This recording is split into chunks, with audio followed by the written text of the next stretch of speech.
All right, we're live. So the real point of quitting Twitter is to shame those who are still on Twitter so they know I'm better than them. Matt, we're live. Crap. Hi, everybody. Welcome to Pints with Aquinas. I've been speaking about getting off Twitter for a while, and I've been discerning and thinking it through, and I've decided that today is the day. The reason I wanted to stream this deletion of Twitter is to encourage you, if Twitter is getting in the way of your spiritual growth or even just your bare bones happiness, you might consider doing this along with me. I'm not saying that people can't use Twitter appropriately. I'm just saying for many people it seems to be, including myself, a very hard thing to do, which is the reason I'm excited to delete Twitter. So yeah. Me and Trent Horn had a conversation recently about different types of social media, and he had a really interesting insight, as he often does, that the more a social media forces us to truncate the message we're putting out, the more problematic it is. And I think that's a good point, that people go on Twitter and they try to make these cases that are often politically or morally charged, but they only get, is it 240 characters? I think that's right. And then... Currently, yeah. Yeah. And it's like humility rarely goes viral, so people are snarky and slam dunk on each other. That's the thing. Remember when the quote tweet came out? The whole point of the quote tweet is to slam dunk over somebody. And if our blessed Lord says to us that, you know, you'll be judged by every idle word, it's like Twitter is an idle word generator. And yeah, I'm excited personally to get off of it. All right, any thoughts before I read my Summa article that I wrote? No, cool. All right, so for those who aren't familiar with a kind of Thomistic article, what Aquinas does is offers arguments against the position he wants to make. He then makes his position and then responds to those arguments. What I'm going to do is give 4 objections to quitting Twitter. And this doesn't just apply to me, it applies to you as well. And then I'm going to share some possible responses to these objections. I want to thank Father Gregory Pine, because him and I have been going back and forth over email, thinking this through, and he helped in the formulation of this, of my thought on this. All right, we good? Can they see it? Oh yeah. Objection 1. Christians are called to become part of public discourse, to elevate everything for the glory of God. But today, much of the public discourse takes place virtually on Twitter. To retreat from a place of virtual discourse would be to fail in one's duty as a Christian to evangelize. Therefore, a Christian should not quit Twitter. That feels strong, doesn't it? That's what people seem to say is they, you know, when you're on Twitter, you're just an evangelizing force on there. Yeah, I mean, again, just so people are aware, the point of a Thomistic article is to steelman your opponent's positions. And I think, you know, the fact that I'm a Christian, the sort of objections I get from people about quitting Twitter, and the objections that I myself think of are going to be peculiar to the Christian. But that's certainly one thing that people say. So here's my response to that. Let me know what you think below. And that is that evangelization actually ought to take place in the settings to which God calls us. God promises never to try us beyond our strength. But, and tell me this isn't the case for you, one is often tried beyond his strength on Twitter. This may suggest that God is not calling us to evangelization on Twitter. Huh? No? All right. Second objection. If a Christian can reach only one soul and help him reject falsehoods and convert to the Christian faith, then his time on Twitter is well spent. Therefore, a Christian should not quit Twitter. This is a kind of like an emotionally rhetorical argument, but I don't think it's a good one. Here's why.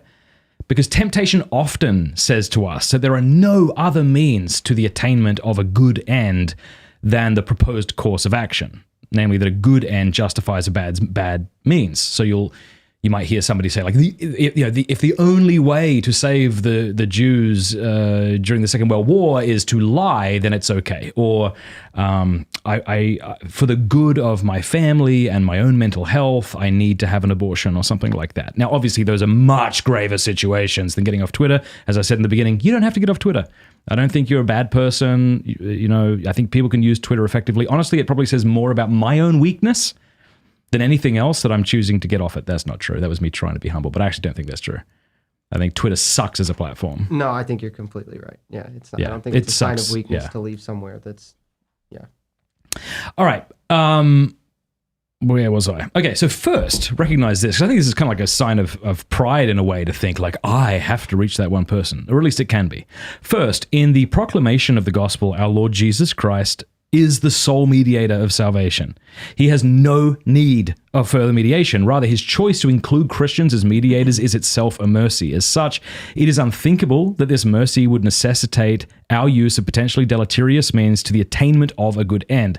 Rather, our pursuit of that end should itself be sanctifying. In fact, the scriptures testify that all our brothers and sisters have at least sufficient testimony to the gospel of our Lord Jesus Christ to accept or deny it, even if that proclamation need to be communicated by the angels. Thus, our role is subordinated and dispensable, and will only come to a successful issue provided it does so virtuously.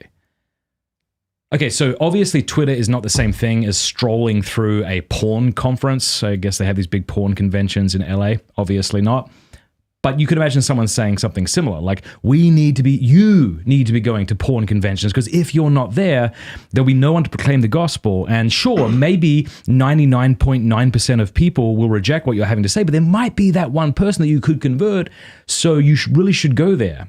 I think all of us would recognize, like, yeah, well, I mean, if you have the heart of St. Joseph, then maybe, but most of us don't, and therefore shouldn't expose ourselves to that sort of temptation.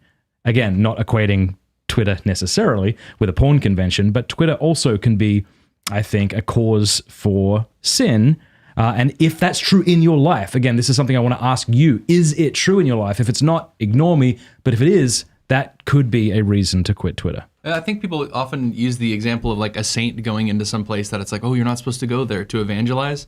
But I think that the opposite here is there's absolutely kind of no question of why the saint is there and like whether he wants to be there for any other reason. Yeah, it's that's a good obvious point. why they're there. Versus if you're on Twitter and you're saying, well, I should stay here because I'm evangelizing, but you think like you're actually just kind of getting the something out of Twitter. Yeah. That's not That's a good anything point. like a comparison. Like to if what a saints saint do. said he was going to evangelize in some seedy part of town and took delight Right. in seeing the depravity, Mm-hmm. a sort of sinful glee, then you'd be like, dude, you're clearly not a saint. And I think likewise, yeah, if you're going into Twitter to evangelize and to respond with charity to those who are in error, that's one thing.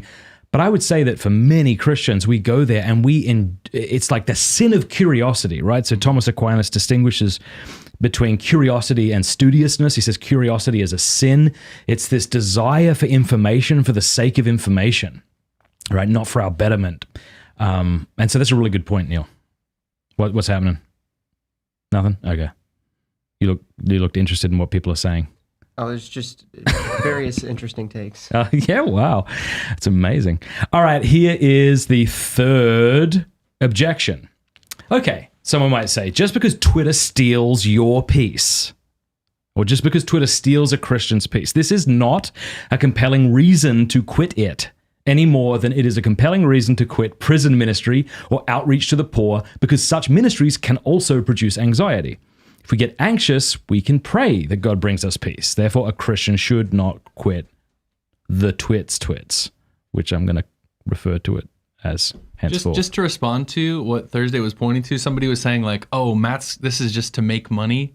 I think that Make money. as someone involved in the Pints channel, this is not a good business decision. That's not what this is about. I mean, I'm all about making money, baby. I want to make a lot of money, but I think the summary of the comment was, you can't make money on Twitter. So if Matt quits Twitter, he can focus on places where he can make money. And it's like, that's that's just like a a cynical take from someone who sounds like they're Even speaking out if of their that- woundedness. even if that was the plan, again, this is not the best. This is not a business decision. Yeah, because I mean, like, even though YouTube is the place in which we make revenue, Twitter funnels people towards YouTube. Yeah. So it is effective in that regard. Yeah. But I always find it funny when people critique others for wanting to make money. It's like, yeah, no, I definitely do. We want to expand. We want to keep growing. I think, anyway, whatever. Here's the third objection. Where is it? You read the third one. It was the peace one. Oh, yeah, the peace one. Human communication takes place in many different settings and circumstances, even one such as Twitter.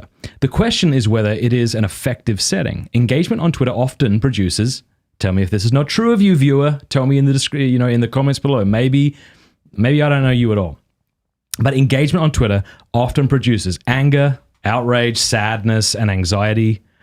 Not to mention just a sort of sneering attitude where we look down at our ideological opponents. Not everything that produces a strong emotional response should be shunned, but one should ask whether there are more effective means for assessing the pertinent goods at stake. And in this instance, critics of Twitter rightly point to the benefits of in-person interaction, like telephone. No one uses that word anymore. No one has ever used that word in the last week in any country. I don't know. Or email, as opposed to social media in excess. All right, here's the fourth and final objection. Someone might say a large following, and of course large is so relative, isn't it? But a large following is a sign of God's blessing of a Twitter ministry, and to quit Twitter would be to abandon what God is blessing. And so to that, I've said post hoc ergo propter hoc, which is that fallacy that says, what is it? Just because something results from something else, it doesn't mean it's being caused by that thing. So just because the rooster makes a sound or cock-a-doodle-doos when the sun rises, it doesn't mean that it's causing the sun to rise. So we might have it completely backwards. Katy Perry is, as far as I could tell, the third most followed person on Twitter. Her stardom seems to be premised on a rejection of her Christian faith. So popularity doesn't prove much. How about that? I'll state it like that. Any thoughts before we look at the said contra? Am I convincing any of you? Because I know a lot of people are way cooler than me and they've quit Twitter years ago. Like, oh my gosh, you're on Twitter? Why would you be on Twitter? But if you're watching right now and you are on Twitter, is this something would you be open to quitting as well? And if so, why? And if not, why not? All right, so Aquinas in Summa Articles, after he kind of offers objections against the position he wants to make, he has what's called his sed contra, which is Latin for on the contrary, where he cites usually some authority figure or scripture. This is a direct quote from Aristotle from the Nicomachean Ethics. Twitter is a cesspool. Okay, that's not really from Aristotle, but it would be cool if it was. Twitter is a cesspool and the occasion for distraction, dispersion, emotional turmoil, temptation, and sin. There are good uses of Twitter. Hear me say that, okay? There are good uses of Twitter, but one must be so disciplined about his use of the platform in order not to waste time. Like, that's a big thing. It's not just saying mean things and taking delight in people sneering at each other, but it can be a waste of time, right? Of course, many other things can be as well, but I know when I logged back onto Twitter and was using that for a period of time, it just sort of sucked all of my emotional, intellectual energy into it. And anyway, you got to be so disciplined. And it's not clear to me, given that it's really, really worth it. Here's my main response, all right?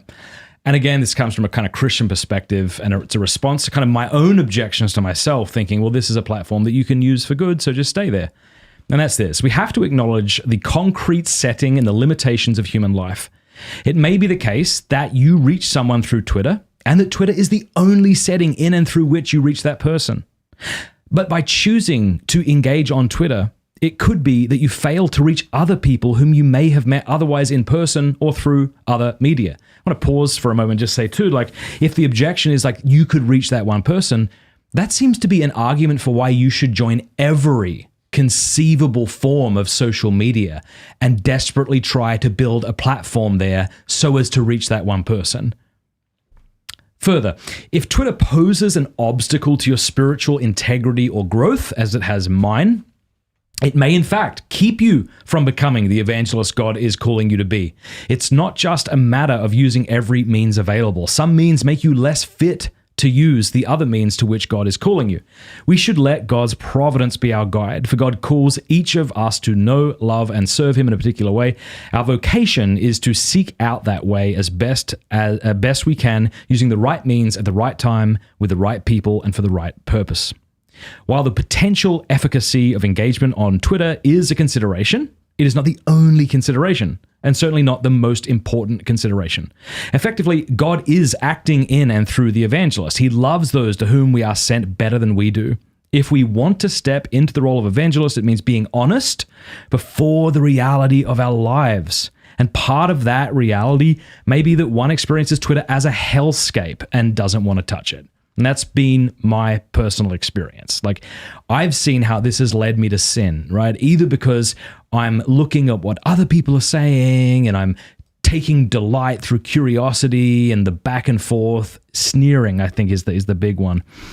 Or tweeting things that I then regret, or tweeting something and then wondering what people are saying in response, and just having it steal my intellectual and emotional energy away from people who have a right to it. And surely, this is true of all social media. Now, you could say that this is true of YouTube. You can say this is true of Facebook. But I think in many people's experience, Twitter is particularly pernicious.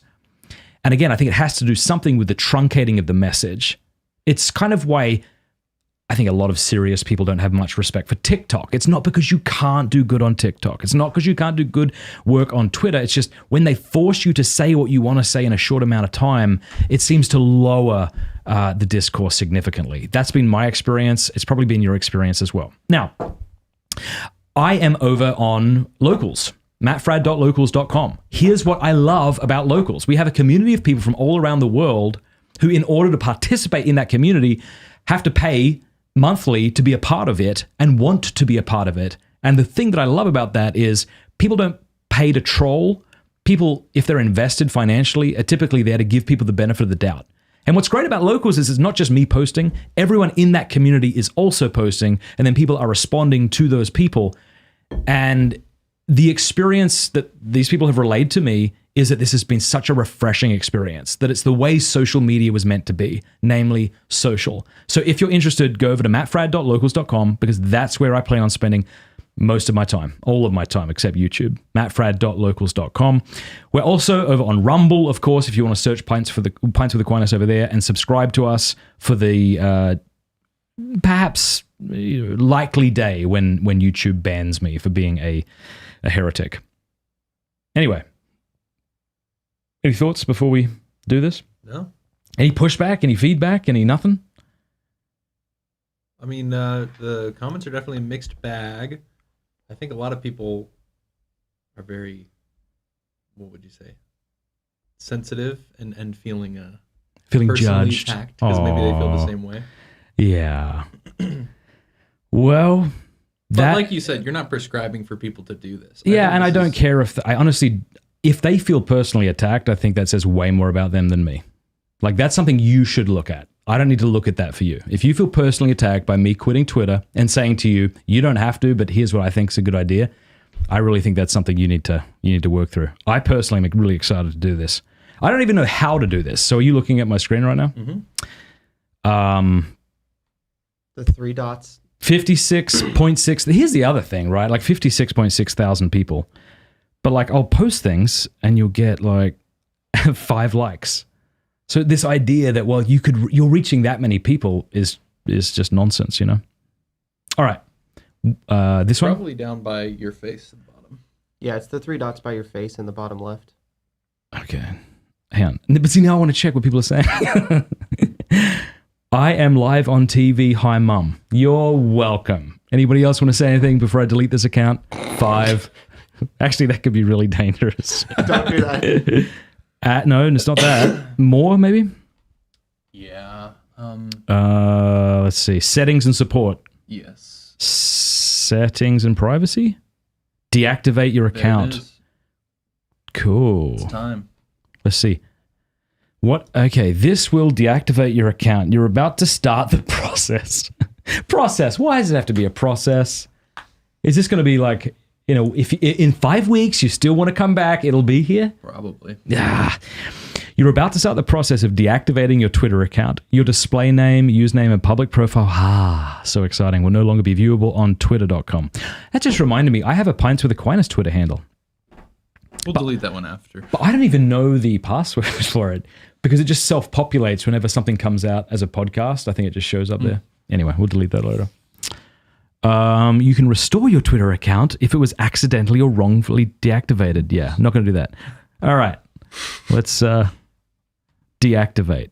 Oh, man, this is a long password and I don't even know it. I got to look it up. Don't say it out loud. It's trure. Somebody, oh, Matt reactivated his account. Ah, That's not Matt.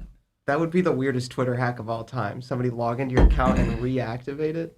that would be super cool. I'd have respect for that. I'm not gonna lie. All right.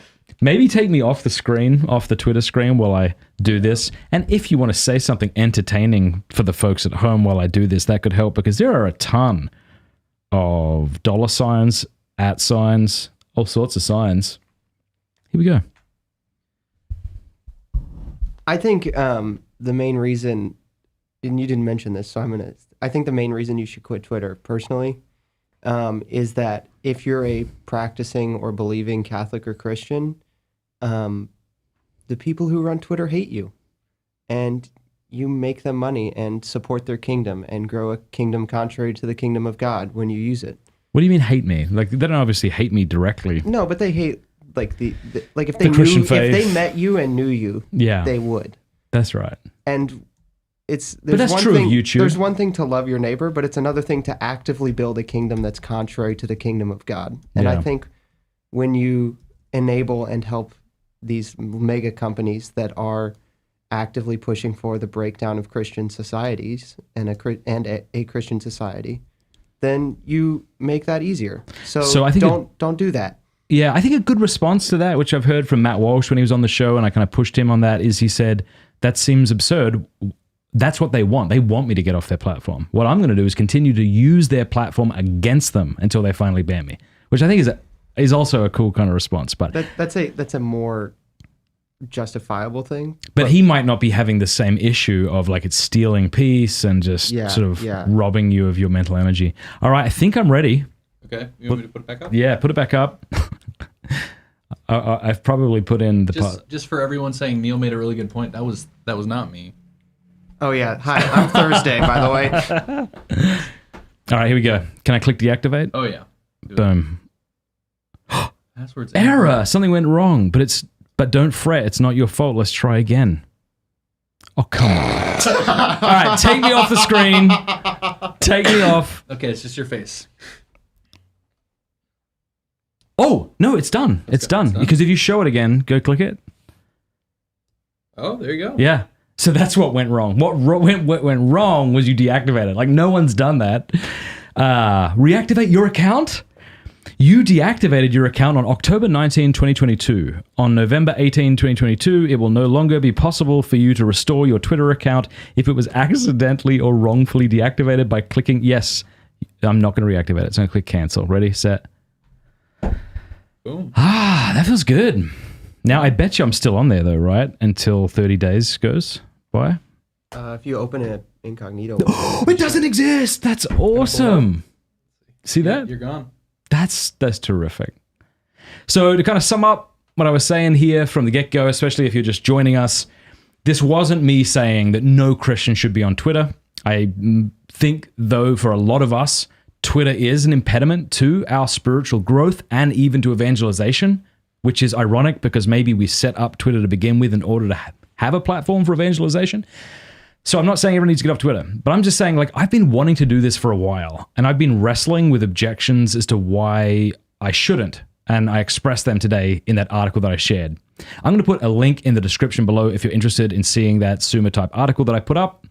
So certainly not saying you need to get off Twitter, but if you're like me and you're like, you know what, I just think it's about time I did the same thing. And as I say, I've spoken to so many people who are like, are you kidding? You're only now getting off of it. So if that's you, good for you. You're cooler than me. But if that's you and you want to get off, let me know in the comments below if you deleted your account. I wonder if we can get people to do that. And let Somebody me know. in chat was deleting their account, it sounded like. As we were doing this? Yep. Cindy. amazing. Cindy MJ. Maybe. Yeah. Anyway. Yeah. That's cool. Like, I know, as you, to your point earlier, Thursday, and feel free to push against this too, you know, I know that just like the execs of Twitter, if they got to know me, would be against everything or many things that I held to be true and important. The same thing is obviously true of Google. I find YouTube to be an amazing platform, which I love, despite their worldview and despite the fact that some of them may hate me or hate my opinions. And I find it a really constructive way like it's I mean, my long form discussions are like the polar opposite of tweets, right? I sit down for 2, 3, 4, 5 hours with people and hash things out. So I'm really happy to remain on YouTube while they'll let me. Yeah, I think that's a good argument. I think that when people say that, oh, that argument also applies to YouTube, it's hard to say that you in your ministry, Matt, can do as much good on Twitter as you do on YouTube. Yeah.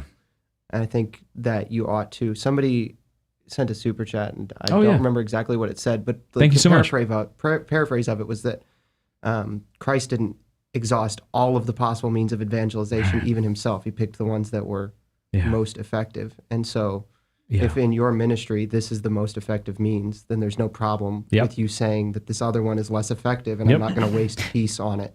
And again, I know this stream has been about me deleting my Twitter account, but it really wasn't meant to be a solipsistic video. It's really meant to be an invitation to others. If they feel the same way I feel, if they've been struggling with this, it's kind of meant to be an encouragement to other people to maybe do the same thing. And it is a good point that we can learn from our Lord's life. I mean, he spent 30 years in Nazareth. Like, if you were to guess what the second person of the Blessed Trinity would do, wouldn't you think that by the age of reason, he'd be touring the countryside and evangelizing? But he didn't do that. He waited till he was 30 and then spent 3 years in public ministry. And so, yeah, I think that kind of goes to what we've already said. Yeah. What would be the second most crappy social media? I think TikTok's probably the crappiest. Yeah, TikTok's worse than Twitter. I say Twitter is a second because TikTok is the worst. Yeah. Twitter has porn, right? Yeah, it's really bad. Yeah. TikTok doesn't, I don't know. Define porn. And then what's third? What would be the third? Probably Instagram or maybe Facebook. I was chatting with Jackie Francois yesterday, and I think we agreed that it might be particularly difficult for women to be on Instagram in a way that it might not be for men. That seems to be the conclusion her and I came up with. She said that women often kind of compare themselves to the lives of others, and that's never been my experience on Instagram. I usually use it just to post beautiful pictures of churches and things. And yeah, I deleted it the other day. Did you? Instagram, yeah. Cool. Well, I didn't delete my account, but I deleted the app. So I just didn't think that. I think that it's become so much like TikTok with their Reels thing that I was getting sucked into a TikTok-like experience, and I hated it. That's so a good it's just point. like, I don't like. It's not something I enjoyed enough for the amount of time I was losing. Good for you. Sense. Yeah, that's exactly right. I mean, this is something I said a while back when I talked about distancing ourselves from the internet and from smartphones, is what level of inconvenience am I willing to embrace to live a more peaceful life? Like, at some point, there's a threshold that's crossed where, okay, I don't want this level of inconvenience because it actually has the opposite effect. Now my life's really crazy. So like when I travel, I'll take a smartphone because it's really annoying when you got to go places and they have QR codes and tickets, But that's really cool. I love how you put that. Like, you were investing so much time into it and it wasn't worth it. Yeah. Yeah, it's just not what I had it for anymore. Yeah. Sweet. Anything else, or should we just wrap up? I guess just congratulations to everyone who has been wanting to delete Twitter and done it during the stream. It seems like a couple people in chat were doing that. That's really cool. Cool for them. And I'd love to know their experience in the comments. Please let me know. I'd love to pin your comment to the top or one of your comments to the top if it's really heartfelt, because that was my hope. I've been thinking about this for a while. I was sitting down last night with my wife and my friend Jackie, and we were talking about it, and I just came to the conclusion, this is, not only is it a source of anxiety for me and an obstacle, not just that, but it actually doesn't have nearly the reach, unless you play the game right, that you might assume that it does when you have 50,000 plus followers. Like, you would think if you had that many followers that everything you put out there would just, you get tons of retweets, tons of likes. But unless you're playing the game, the kind of outrage game, then you don't really get that. So it's not even that I'm losing a lot there either. Anyway, so I thought about that last night and I decided I wanted to quit. And I thought it would be cool to do a stream to encourage people, if they feel the same way that I do, that they don't have to be on Twitter either. So that's it. Sweet. All right. Tomorrow we have a debate on purgatory. Show up for that. It's around 2:00 Eastern Standard Time, thereabouts. This Saturday, I interviewed Dr. Peter Kraft in our cigar lounge. And man, I love that guy. I'm so excited to have him in the Cigar Lounge. We're doing a book signing too there in the Cigar Lounge at 12:30 p.m. if you live around Steubenville. So, yeah, subscribe, click the bell button. Thank you so much for being here, and thanks to everybody who's commenting. God bless.